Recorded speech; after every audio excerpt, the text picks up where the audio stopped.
자, 미국 경제 좀 하겠습니다. 미국에서 부자가 되려면 220만 달러가 필요하다고 찰스 슈왑 이 정권사가 최근에 미국인 1000명을 대상으로 조사하니까 이렇게 나왔어요. 연준의 보고서에 의하면 일반 가정의 중간 자산은 12만 2천 달러. 그야말로 한국 돈으로 1억 5천만 원 정도밖에 안 되고 2억도 안 돼요. 그러니까 부자가 되려면 일반 가정의 중간 자산의 17배가 있어야 되는데 2020년에는 부자가 260만 달러인데 부자 기준이 15.4%가 줄어들었어요. 응답자 중에 절반은 부자가 아니어도 자신이 이미 부유하다고 느끼는데 그 수준이요 얼마인가 하면 이 220만 달러 부자라고 느끼는 선의 4분의 1, 56만 달러, 한국 돈으로 한 7억 정도 자산이 있으면 미국 사람들은 부유하다고 느끼고 230억 가량이 있으면 부자라고 느끼고 실제 미국 사람들의 이 평균 중간 자산은 1억 5천만 원밖에 안 된다는 겁니다. 자, 미국에서 이 골드만삭스 나중에 따로 이야기할 건데 시장이 현 경제 상황에 대해서 너무 낙관적으로 느끼고 있다. 미국의 물가가 빠르게 떨어지지 않을 건데 이렇게 현상을 미국인들이 오판하고 있다고 골드만삭스가 이례적으로 걱정을 하고 나섰어요. 자, 이 스웨덴에서요. 이 5만 9천 명의 연봉과 지능을 비교해 보니 상위 1% 부자라고 해도 머리는 그만큼 안 똑똑하다라는 게 나왔습니다. 그럼 스웨덴에서 어떻게 이게 가능했냐? 스웨덴에서 군에 갈 때는 인지 능력, 지적 능력을 이 IQ처럼 테스트한다는 거예요. 그래서 스웨덴의 남자들 5만 9천 명이 군에 갈 때 이 조사한 것과 나중에 이 사람들이 수입이 얼마나 되는가를 조사해 보니까 머리 좋은 거하고 수입하고의 연관성이 이제 드러나더라는 거예요. 그래서 소득과 인지 능력이 6만 유로 연수입 8,300만 원까지는 일치하지만은 그 이상에서는 아무런 이 통계적인 상관관계가 없다는 거예요. 그래서 가장 돈을 많이 버는 상위 1%가 가장 똑똑한 1%도 아니고 상위 1%는 상위 2%보다 소득은 2배지만은 인지 능력은 그보다 못하더라. 최고 연봉을 받는 스웨덴 대기업의 CEO의 인지 능력 중앙값이 상위 17%에 불과하더라는 거예요. 그래서 이 뭡니까?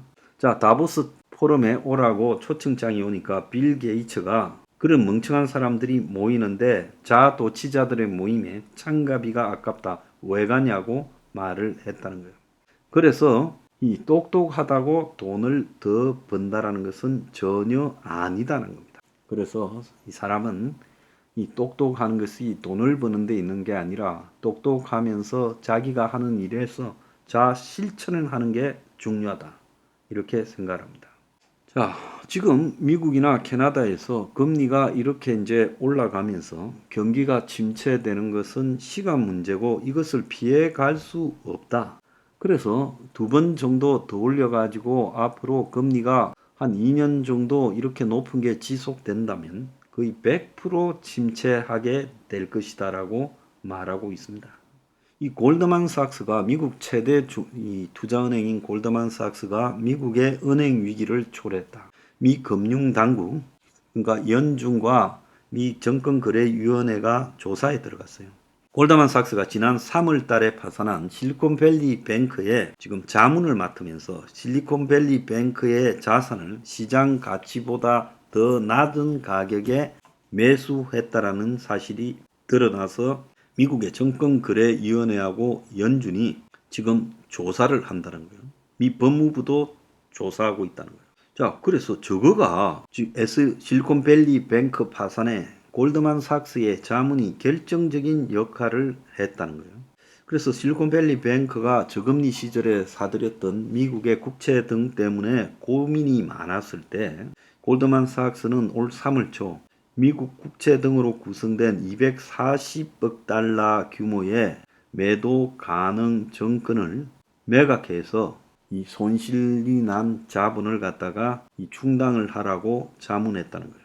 그래서 실리콘밸리 뱅크는 골드만삭스의 조언대로 손실을 보면서 매도 가능 정권을 팔았는데, 그래서 세후 기준 18억 달러의 손실을 보고 매도 가능 정권을 팔았는데, 그러면서 22억 5천만 달러의 정자를 하고 벤처 캐피탈로부터 5억 달러를 받아서 자산이 줄어든 걸 갖다가 메꾸겠다 했는데, 이 말 때문에 시장에 엄청난 악재가 있었다고 소문이 나고 자산 건전성에 대해서 우려가 커지면서 뱅크런이 발생했고 36시간 만에 420억 달러가 인출이 되고 실리콘밸리 뱅크가 파산했어요.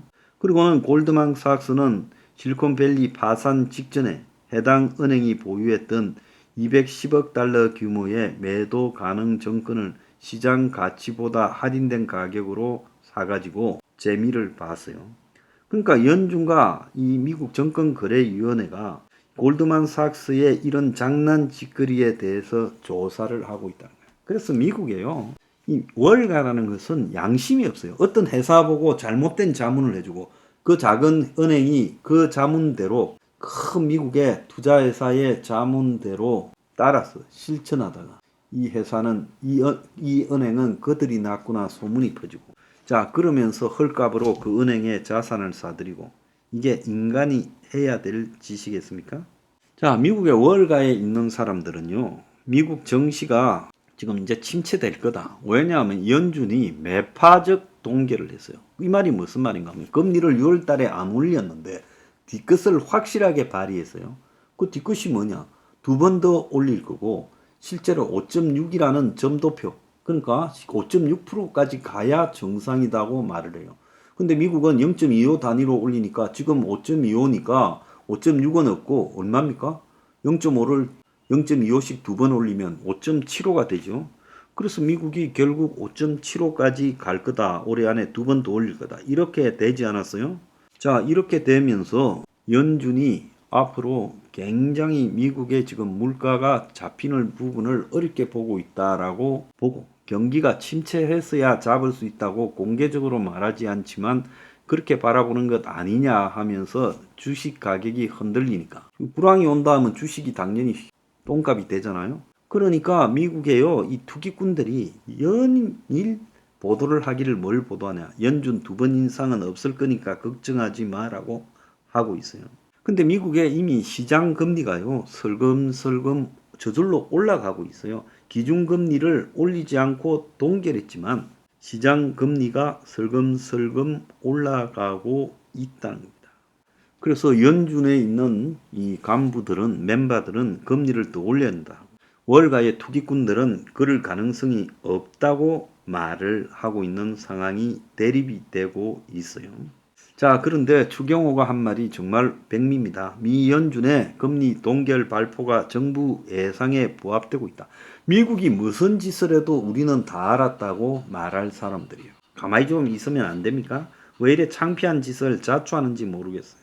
마지막으로 미국의 그리고 전 세계의 오피스텔 공실률이 리먼 브라더스 사태 수준 2008년까지 가고 있다. 그리고 또 한편으로 유럽중앙은행이나 BOE, 영국중앙은행, 영랑은행도 지금 미국 연준보다 더 매파적으로 금리를 올리고 있다는 겁니다. 그래서 파월이 지금 뭐라고 말을 할지 이번 주에 관심이 집중되어 있는데, 투기꾼들은 파월이 한 차례만 올린다라고 수정할 거라고 기대하고 있고, 매파들은 그렇지 않다. 미국은 이 시중의 기대하고는 다르게 갈 길을 갈 수밖에 없다라는 걸 가지고 지금 난린데, 지금 미국과 전 세계의 유럽의 경제학자들이나 경제 분석가들도 아직도 탐욕이 인플레 원인이냐 뭐냐라고 난리를 치고 있는데, 탐욕이 원인도 아니고요. 솔직히 말하면 화폐를 그런 코로나 기간에 금융위기 이후에 2008년 2차례에 그렇게 찍어내서 통화량이 15년 만에 3배가 늘어났다. 그리고 국가 채무도 3배가 늘어났다고 제가 말하지 않았어요? 근데도 불구하고 이런 것들이 인플레를 초래했다. 그 과정에서 미국의 성장률은 60%밖에 안 됐다는 거예요. 성장률의 5배가 넘는 통화량 증가와 채무가 쌓였다는 거예요. 그럼 말 다 한 거 아니에요? 뭘 더 이상 증명을 해야 됩니까? 미국의 투기꾼들이 미국의 이 경제 침체가 오지 않는다. 무착륙이다. 경착륙도 연착륙도 아니다. 연준이 외파적으로 못 가고 결국 금리를 동결시켰다가 빨리 낮출 거다. 미국에 불황은 없다. 전부 개소리다는 거예요. 저렇게 단기간에 돈을 늘려놓고 채무를 늘려놓고 또 국채 발행으로 돈을 갖다가 시중에서 흡수해야 될 판에 어떻게 이게 무사히 넘어가겠어요?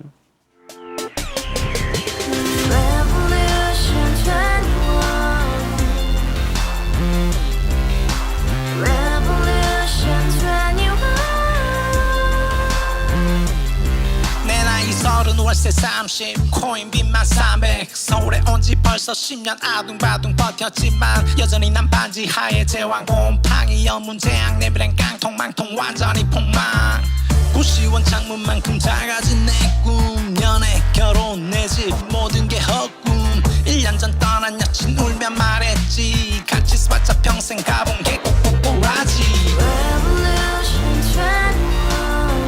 가바후스 700 나도 소유주 가바후스 700 나의 소유주 택시기사 우라부지 마트캐셔 울어무니 우리 집안 다 털어봤자 후줄 그래 개선민 내 미래 거기서 팍 끝난 거지 팍더 이상 노력 따윈 괴물이 스펙 찾아 싼말리 비오는 날 알바 잘려 맨날 학원 날 개쳐 발려 밤비 내리는 양화대교 홀로 걷고 있을 때 현수막에 아로 새겨진 평당 700짜리 아파트 다같이 소리 질러 혁명 21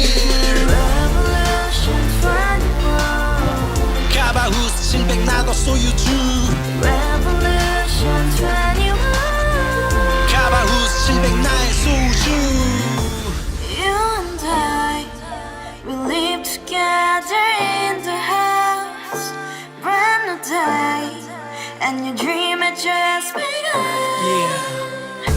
Revolution 21, only hope and happiness. 너의 곁에 내가 영원히 지금까지 정치인들 입만 열면 찝찝찝 개소리 멍멍멍 쳤다 하면 뻥 잘난 부모 만나 잘난 학교 나오면 뭐 하나 우동살이 꽉 찬 대가리 깡통 소리 통통